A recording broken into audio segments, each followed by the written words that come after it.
வணக்கம். இன்றைக்கி ஜானஸ் கிச்சனில் ஒரு பாரம்பரியமான ஸ்வீட்டு வெண்ணெய் புட்டு செய்யலாம். நான் இட்லிக்கு மாவு அரைக்கும் பொழுது அரிசி மாவு மட்டும் ஒரு கைப்பிடி அளவு எடுத்து அதில் கொஞ்சமாக தண்ணி சேர்த்து இந்த மாதிரி நீர்க்க கரைச்சி வச்சுக்கிறேன். ஒரு பேனில் 2 டேபிள் ஸ்பூன் கடலைப்பருப்பு போட்டு அதை கொஞ்சமாக வேக வச்சுக்கலாம். அது வேகட்டும். 1 கப் அளவுக்கு வெல்லத்தில் கொஞ்சமாக தண்ணி சேர்த்துட்டு அதையும் கொதிக்க வச்சு வெள்ளை கரைசல் ரெடி பண்ணி வச்சுக்கலாம். இப்போ வெல்லம் நல்லா கரைஞ்சிடுச்சு. இதை வடிகட்டி தூசி இல்லாமல் வெள்ளை கரைசலை ரெடி பண்ணி எடுத்து வச்சுக்கலாம். இப்போ கடலைப்பருப்பு ஒரு 80% வெந்துடுச்சு. இந்த நேரத்தில் நம்ம ஏற்கனவே கரைச்சி வச்சுருந்த அரிசி மாவு எடுத்து அதில் சேர்த்துக்கலாம். சேர்த்துட்டு கைவிடாமல் கிண்டி விட்டுக்கிட்டே இருக்கணும். இப்போ இது கூட ஒரு 2 சிட்டிகை உப்பு சேர்த்துக்கலாம்.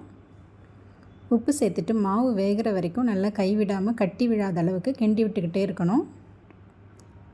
இப்போ மாவு நல்லா வெந்துடுச்சு. ஈரக்கையை வச்சு தொட்டு பார்த்தா கையில் மாவு ஒட்டக்கூடாது.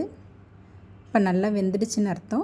இந்த நேரத்தில் நம்ம கரைச்சி வச்சுருக்க வெள்ளை கரைசலை அதில் சேர்த்துக்கலாம். இனிப்புக்கு தகுந்த மாதிரி சேர்த்துக்கலாம். சேர்த்துட்டு மறுபடியும் கைவிடாமல் கிண்டி விட்டுக்கிட்டே இருக்கலாம்.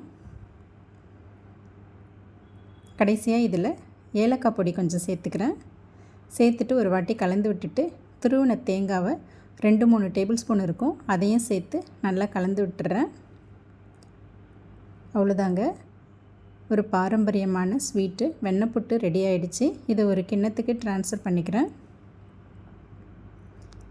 இப்போ இது கூட மேலே கொஞ்சமாக தேங்காய் திருவல் சேர்த்துக்கிறேன். வாசனைக்காக கொஞ்சம் நெய்யும் சேர்த்துக்கிறேன். இந்த மாதிரி சேர்த்துட்டு இதை அப்படியே ஆற விட்டுடலாம். ஒரு அரை மணி நேரத்துக்கு அப்படியே இருக்கட்டும். அரை மணி நேரம் கழித்து இந்த மாதிரி ஸ்பூனால் நல்லா கட் பண்ணி எடுத்து குழந்தைங்களுக்கெல்லாம் கொடுக்கலாம். குழந்தைங்களாம் விரும்பி சாப்பிடுவாங்க. ஒரு ஹெல்த்தியான ஸ்வீட்டு. தேங்க்ஸ் ஃபார் வாட்சிங்.